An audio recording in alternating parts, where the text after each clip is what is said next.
Continuamos para hablar de economía. Estamos con Osvaldo Landazuri aquí en cabina. Él es analista económico, además empresario, y nos podrá comentar de primera mano cómo ve el panorama económico de nuestro país ahora que, bueno, se está viviendo esta situación de Colombia, de esta guerra comercial, pero a la par también se han firmado acuerdos comerciales. Por ejemplo, está en camino el con Emiratos Árabes Unidos, está en camino acuerdos comerciales que, bueno, estaban sobre la mesa. Y ¿cómo vemos todo este panorama? Osvaldo, gracias por estar aquí y bienvenido. Gracias por la invitación. Un saludo. A ver, los acuerdos comerciales son herramientas de desarrollo y eso está claro. Lo que sí me también resulta cada vez más claro, perdón la redundancia, es que ya los modelos de desarrollo han cambiado mucho a través de los últimos, yo diría, sobre todo 30, 40 años, ¿no? Es decir, el hecho de firmar acuerdos comerciales per se no es que significa la panacea. El asunto es de entender cómo el país se va integrando a nuevas cadenas de valor. Entonces, cuando tomo cursos o cuando vuelvo a estudiar, me encuentro con que ahora, claro, se ve definitivamente que ningún país se va a hacer rico exportando frutas, ¿no? Eso está Ujú, clarísimo. Entonces, cuando vemos el caso de Chile, el caso de Perú, pues nos damos cuenta que si bien los desafíos están ahí, esas economías han llegado a alcanzar cierto nivel de desarrollo, sobre todo Chile, que podría ser la más emblemática, pero el debe es grande, ¿no? Si a Chile le quita el cobre y si a Perú le quita los minerales, pues el desafío sigue siendo gigante. claro. Entonces, este mundo partido en dos, en donde pues unos mandan los minerales y los otros les regresan mucho valor agregado, está presentando, insisto, desafíos muy grandes a nivel mundial. Entonces, acabé de regresar de Corea el martes pasado y se mira que los modelos de desarrollo incluyen otras aristas, ¿no? Y esas aristas son las que creo que el Ecuador está dejando. Pero partamos de lo básico, es decir, los acuerdos comerciales deberían significar que al menos usted se va pegando a cadenas de valor y a institucionalidades distintas, porque cuando uno miraba la ventaja de los acuerdos comerciales, pues mucho de lo que nos enseñaban en las universidades, ustedes son más jóvenes indudablemente, pero nos enseñaban que la institucionalidad que le agrega el socio, sobre todo en el caso de Unión Europea, en el caso de Estados Unidos, suele ser un valor no tangible muy fuerte. Es decir, uno se obliga a tener otro tipo de instituciones para poder estar siendo parte de estos acuerdos comerciales. Entonces, en resumen, pues está firmando, ya firmó, ya aceptó Corea. Estuve ahí, no le veo ningún beneficio en realidad porque Corea acaba de abrir cero aranceles para muchos alimentos a nivel mundial y es porque estaban teniendo un déficit alimentario. Entonces, insisto, ¿qué hagamos con esos acuerdos? Es el gran desafío. Y ahí es donde el gobierno para mí no tiene ninguna agenda productiva, ninguna agenda que realmente le marque una pauta al sector. Es decir, que usted vaya diciendo, a ver, muy bien, una vez que tengo los acuerdos, ¿cómo preparo los Claro. sectores ganadores y los perdedores? Entonces, eso es ausente, o sea, eso no existe. Y entonces lo que va a pasar es que probablemente se va a ver cómo la economía se sigue ajustando a esta nueva realidad y ese ajuste puede ser peligroso, riesgoso, ¿no? Es decir, ahí es donde la Sierra Central se va a ver muy presionada por la manufactura económica de China, la tecnología de Corea, de China le va a seguir llegando cada vez con más fuerza. ¿Cómo agrega usted valor y cómo se introducen esas cadenas? Esos son los desafíos grandes que tiene el país. Complejo. Ahora enfrentamos en sí un desafío importante con nuestro país vecino en esta guerra comercial entre Ecuador y Colombia. 100% de arancel para los productos colombianos y lo mismo para los productos ecuatorianos, los no esenciales. ¿Cómo vemos esto y la afectación que produce?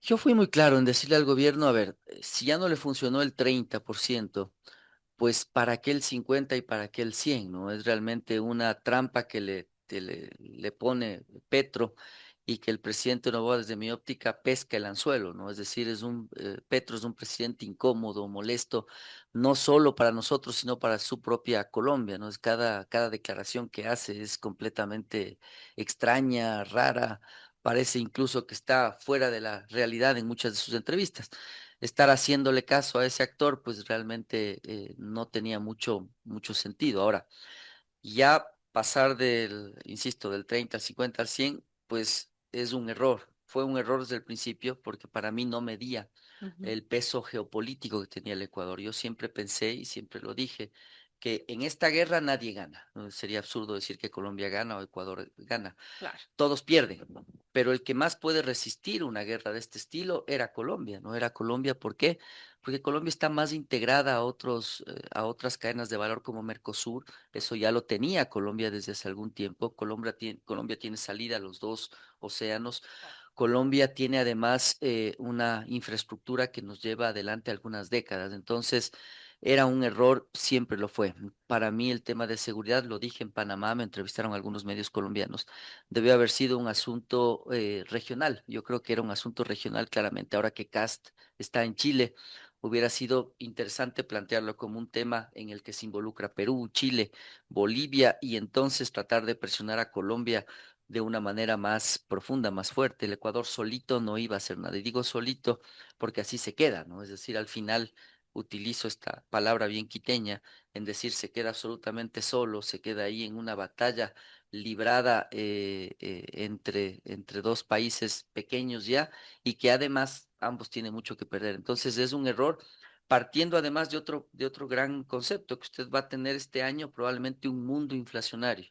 Si usted le pone más presión a la inflación en Ecuador a través de aranceles o a través de subir productos de canasta básica, pues está yendo en contra de lo que debería hacer.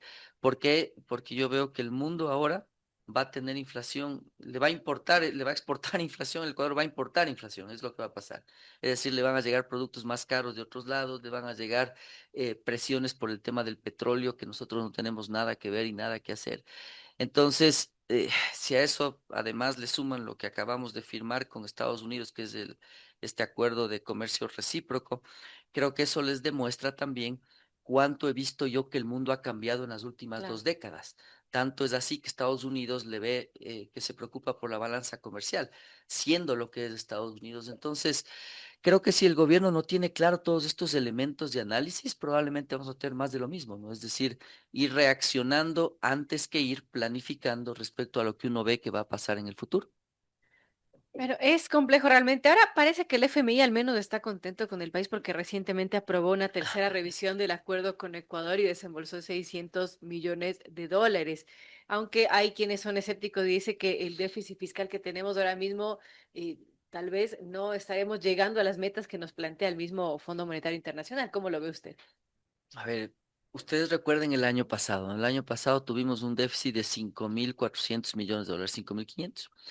Y total, se reúne la ministra de Finanzas con el gerente de Petroecuador y le dicen, "Pues, ¿qué hacemos? Ya no me debes 900 millones.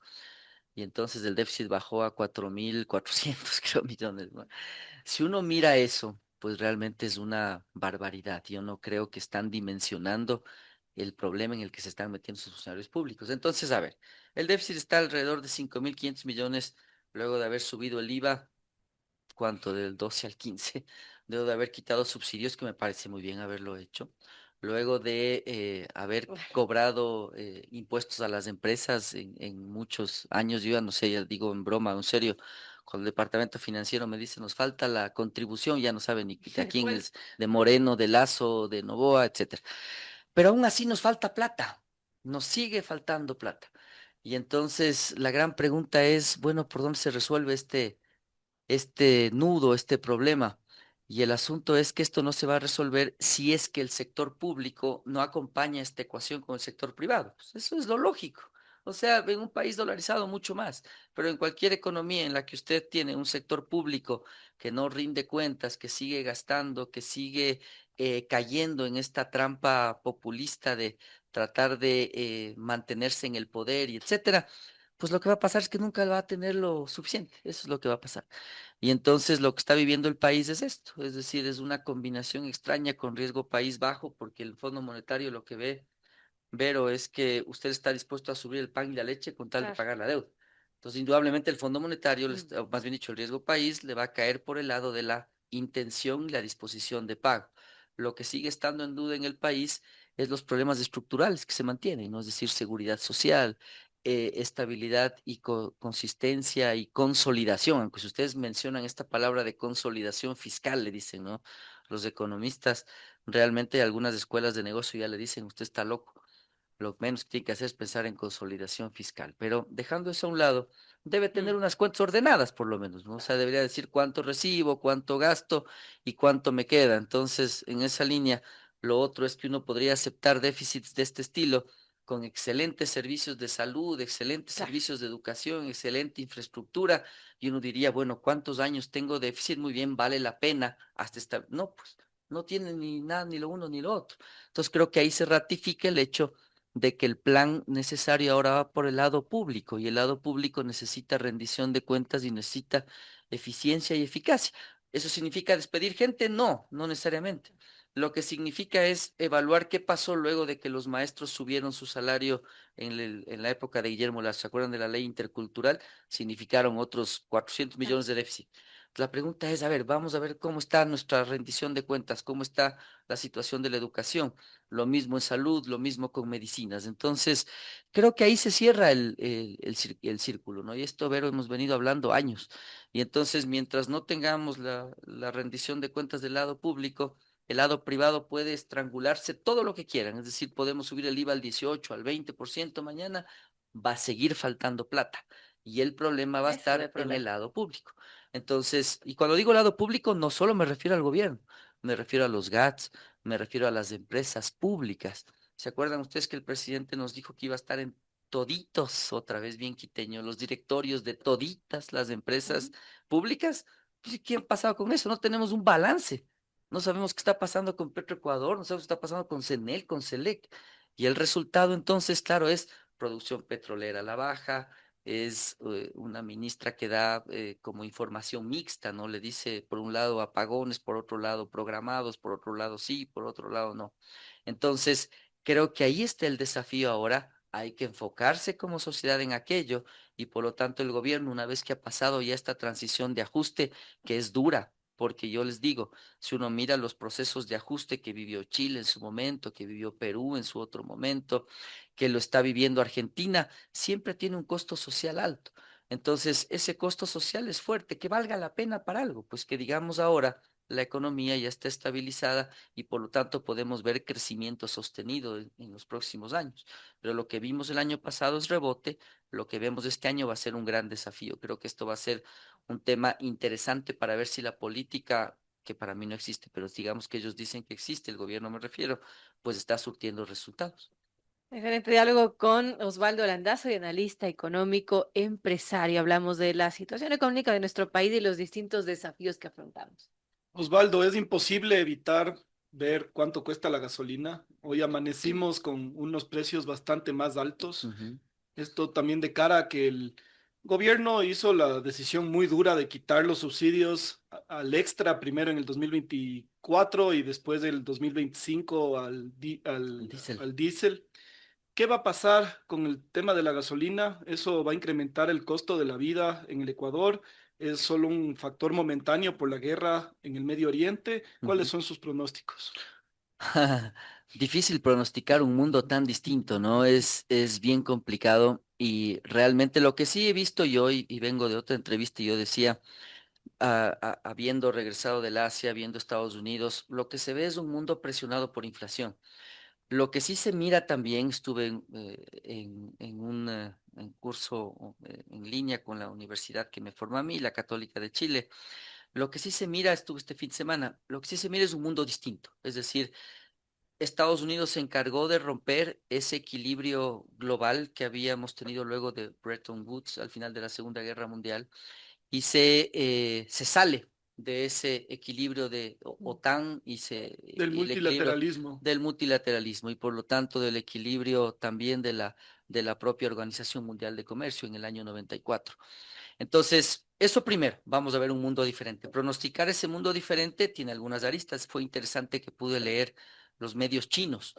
Y al leer los medios chinos, claro, cambia completamente la visión que uno tiene en Occidente del mundo, ¿no? Los medios chinos están viendo que ellos quieren reforzar su crecimiento hacia adentro, quieren, por lo tanto, también mejorar la calidad de ese consumo interno que están teniendo los chinos.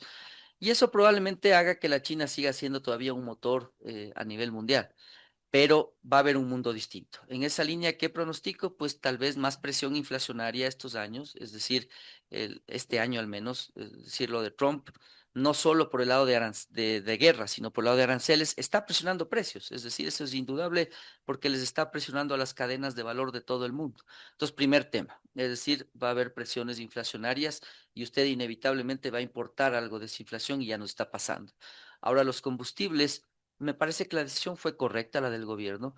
Yo siempre fui partidario de que esa decisión correcta tenía que haber ido acompañada de una rendición de cuentas. Yo decía incluso actuar un poquito más parecido a los nórdicos, ¿no? Es decir, ustedes saben que ellos tienen ese fondo petrolero que se achica y se agranda Claro. dependiendo del precio del petróleo. Yo sé que no podemos tener un fondo de ese estilo, pero al menos sí rendir cuentas, ¿no? Es decir, esta plata va a servir para esto. La CAF, por ejemplo, hubiera sido un buen auditor de ese dinero. Ahora, una vez que ya está hecho, pues lo que yo veo es que indudablemente si usted tiene presiones en el mes de febrero este año, ya vimos una inflación del 2,5% anual, de mes a mes, febrero a febrero del año pasado. En marzo le vimos de 2,3, pero de 0,7 mensual. Es decir, ya está teniendo temas inflacionarios. Entonces, en febrero, el rubro más importante fue, lo que los gringos llaman el housing, es decir, la tasa de recolección de basura le impactó, la electricidad entiendo que tuvo algún ajuste también en algunos sectores, el agua también en otros, porque se acuerdan ustedes que el diésel lo que gatilla es que les dice el gobierno a los GATS, a los gobiernos autónomos centralizados, ustedes háganse cargo de la tasa de recolección de basura y ya no les voy a cobrar en la luz. Entonces, en la planilla de luz, se vio eso. En marzo se mira ya que el tema de transporte es relevante. ¿Y qué se mira en el tema de transporte? Gasolinas, transporte de fletes, taxis, etcétera.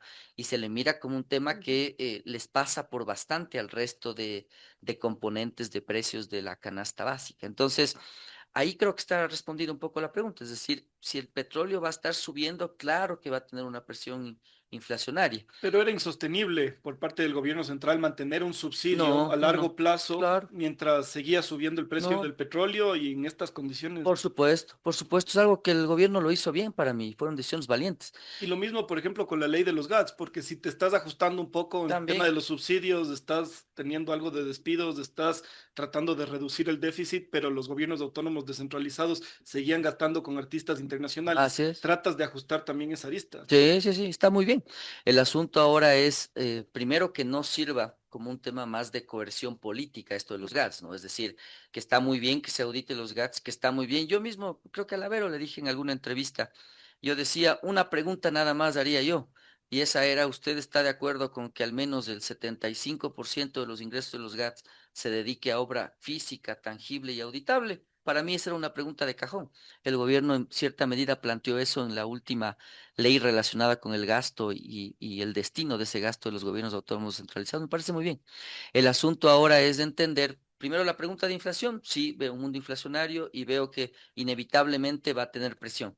Pero si ya tiene presión por ahí, no le meta más candela con Colombia. Pues ese es un poco el punto. ¿Para qué mandarse esa riña que no va a llevar a nada y que también presiona los precios? Claro. Y si es que tiene que tomar decisiones, yo le he dicho al gobierno, yo le recomendaría, y lo hago con mucha objetividad, como siempre lo he hecho, no le suba de precio al pan y a la leche chocolatada o al pan que tiene, no importa, cualquier pan, el que fuere, no Claro. tiene sentido.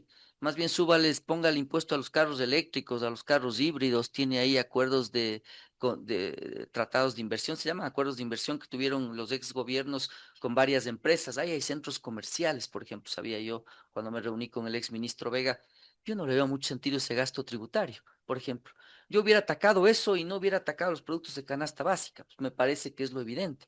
Entonces, más bien por ahí va mi intervención, en decirle, si ya tiene esa presión por una buena decisión que tomó respecto a los combustibles, Claro. no presione por el otro lado, más bien es mi consejo, ¿no? Es decir, si usted ya tiene ese desgaste político, probablemente el otro, el del pan, el de la leche, era innecesario. Entonces, esa reforma tributaria que está pendiente es una reforma que debe ser más amplia y que debería incluir varios factores. Por ejemplo, estamos pagando ISD. Cuando yo estuve ahora en Corea, les hablábamos del ISD, después dicen, ¿cómo? No, no le entiendo. ¿Cómo tienen impuestos a salida de divisas y tienen acuerdo comercial? Pues no, no Claro. va lo uno con lo otro. Simplemente si usted quiere competir, tiene que tirarle abajo los impuestos a que al menos haga el esfuerzo de competir y ver qué sale de eso. pero si le pone ese tipo de impuestos, el resultado es completamente impredecible. Entonces, más por ahí va la idea, ¿no? Es decir, lo otro le veo inevitable. Es inflación importada, los combustibles están muy bien. No le presiona al pan, no le presiona a la leche y no le presiona a los aranceles con Colombia. Y por otro lado, vaya estableciendo alguna visión respecto al rumbo que debería tener nuestra economía en esta situación internacional, que no es una situación simple. Entonces, eso es lo que yo no veo. Y cuando les escucho a los ministros, veo los planes, realmente uno como que se queda más asustado de lo que estaba antes. Es decir, se ven ministros que no tienen mucho la idea de a dónde ir y probablemente ahí estará el desafío del gobierno. Ahora, insisto, que ha transcurrido ya un tiempo de ajuste, el gobierno ha tomado decisiones importantes. Bueno, ahora vemos que viene, pues. Y entonces ahora deberíamos hacer inversiones, al menos veo yo, con alianzas público-privadas, tener un gran proyecto, esa famosísima carretera Quito-Guayaquil, parecido a lo que hizo en un momento el OCP, que no sé si están todavía también muy jóvenes para acordarse de eso, pero el OCP en su momento yo estaba afuera estudiando, pero el OCP fue un dinamismo, un dinamizador de la economía. Igual un proyecto de ese estilo, pues con un privado que le diga, a ver, vamos a hacer esto de acá con carreteras, vamos a cobrar peajes, porque me parece que es lo legítimo. Dígale a usted a un conductor de camión, vas a tener una carretera de nivel mundial, vas a tener que pagar $3 de peaje en el recorrido entero. No sé, yo creo que nadie va a estar en desacuerdo con aquello. Entonces, eso es lo que está pendiente. Creo que hay mucho por hacer y ojalá el gobierno se enfoque bien en que esto por hacer es posible en la medida en que el enfoque sea el correcto.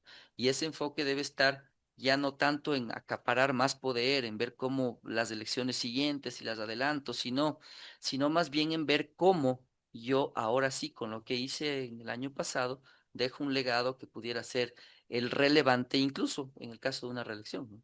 Qué importante diálogo con Osvaldo Landazzo, analista económico empresario. Gracias por estar aquí. Nos quedamos con ese mensaje. Tenemos que terminar esta entrevista, pero gracias por estar con nosotros, Osvaldo. Siempre lúcido y muy didáctico. Un gusto siempre a las órdenes.